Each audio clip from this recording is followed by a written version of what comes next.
This is Harry Davis Mayer fighting, joined by Chris Billam-Smith, head of his world title fight rematch against Richard Riakporhe on the 15th of June. Chris, how you doing? Yeah, very well, thanks mate. Yourself? Good, thank you. This is 5 years in the making. I just spoke with Richard. He's very excited to get this underway. I'm sure you must be the same. Yeah, absolutely. You know, I think the rematch was always on a kind of collision course, provided we both kept winning. And now we get to get it on for a world title. So it's even sweeter when you get to avenge a loss in a world title fight. What was the delay in making this fight? Because he sort of puts the blame on you, said, oh, you were offered big money and turned it down several times. I know you said it took 2 or 3 times to get this over the line. So from your side, what was it? I've always accepted the fight every time it's been offered to me. I heard he didn't want to in Bournemouth. Yeah, I've always accepted the fights against Richard. So, yeah, whatever he says, he may have been told something different, but that's the truth from my side. Were you reluctant to take it, given you're the champion, at his home Selhurst Park? I know you probably wanted it in Bournemouth, but does it not really matter where it is for you? No, it doesn't matter. To be honest, I prefer it to be here than I do at Bournemouth. You know, I had a very special night there last year, and I like that as a standalone night. That one night where I don't want it to. It sounds ridiculous because the dream was always to win a world title there. But it gives me more motivation going away. It'd be going over old ground in terms of, quite literally at the stadium again. It is an absolute honour. Don't get me wrong. Thank you, mate. But it's the motivation is more because it's away. So a rematch away, and yeah.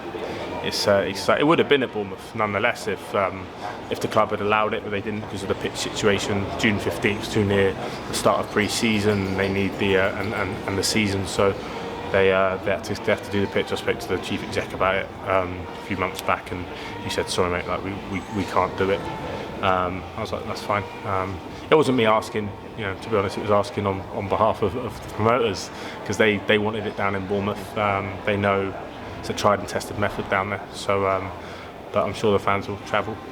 Well enough, when I spoke to Lawrence from that night, he recently told me, I said, are you going to be watching closely? He goes, no, I won't be watching closely because obviously he's going up to Bridgerweight. And I said, well, what are your thoughts? And he says, I think if Chris doesn't get stopped, he will win. Were you maybe a surprise at that assessment or not?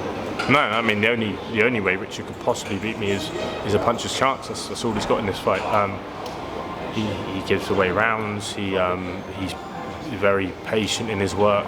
He's not going to try and work with me because he knows I fight at an intensity which I can withhold. So and keep up throughout the fight. So his only chance is a puncher's chance, is a wild shot. So I've just got to stay concentrated. So I think that's a solid assessment from Lawrence, to be honest.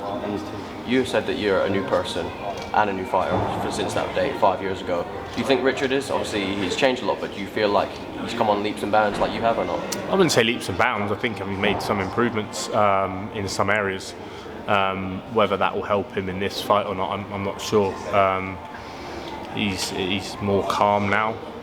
He's less raw, which I'm not sure helps against a fighter like me, to be honest. And yeah, that's my assessment of that.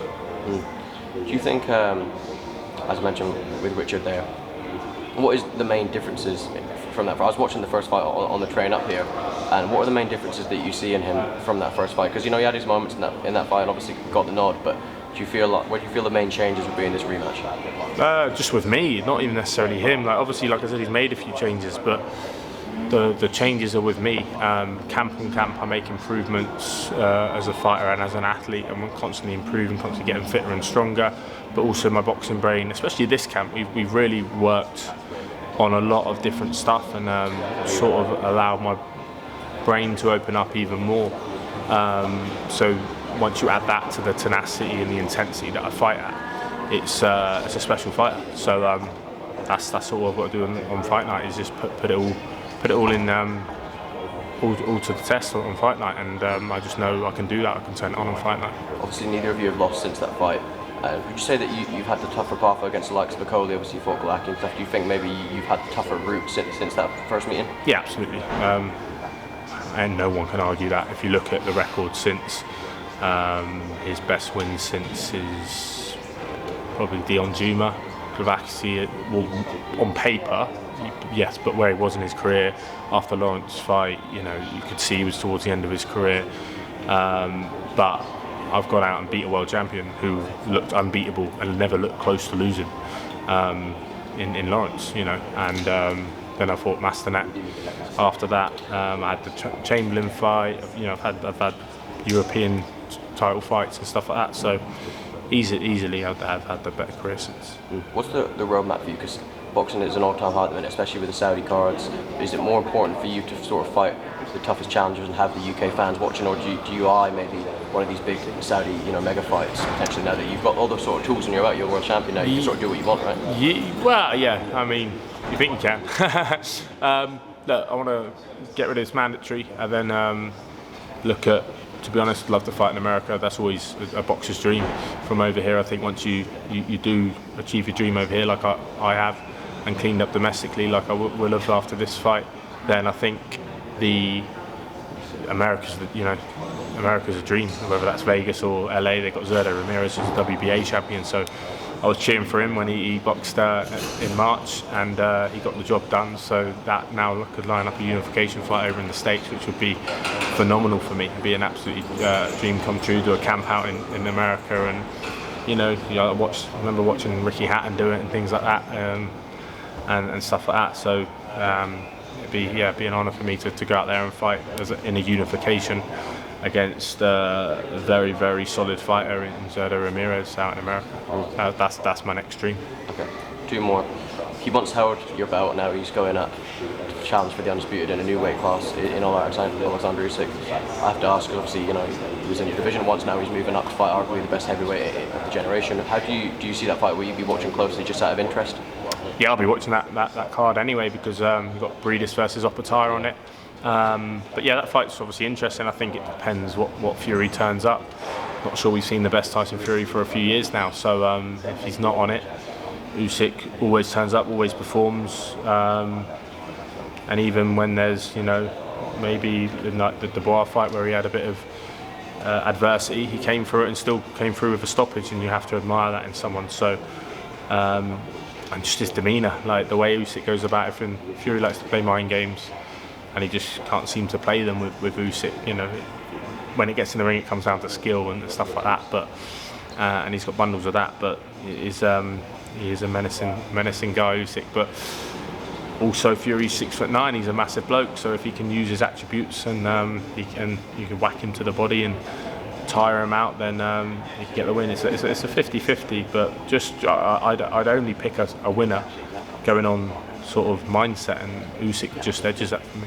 I don't know if you'll be watching this next fight, but I ask because he was a lot of fighters, heroes growing up. Mike Tyson, and somehow he's back in a professional fight at the age of 58. I'm sure you're quite saddened to see that. Maybe you disagree with him being in the ring pushing 60 against someone who is basically half his age. Yeah, absolutely. I understand.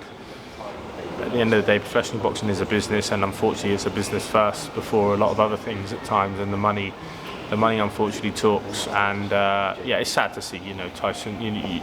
Roy Jones went on too long, but he was still having proper fights if you want, obviously, until he had the Mike Tyson one himself, the exhibition. But yeah, it's sad to see. It's sad to see that he feels the need to do that after everything he achieved in his career and stuff like that. And maybe it's a money thing or whatever. You hear all these rumours and stuff, but yeah, it's sad to see. But I don't begrudge Jake Paul doing what he's doing in terms of earning money and stuff like that.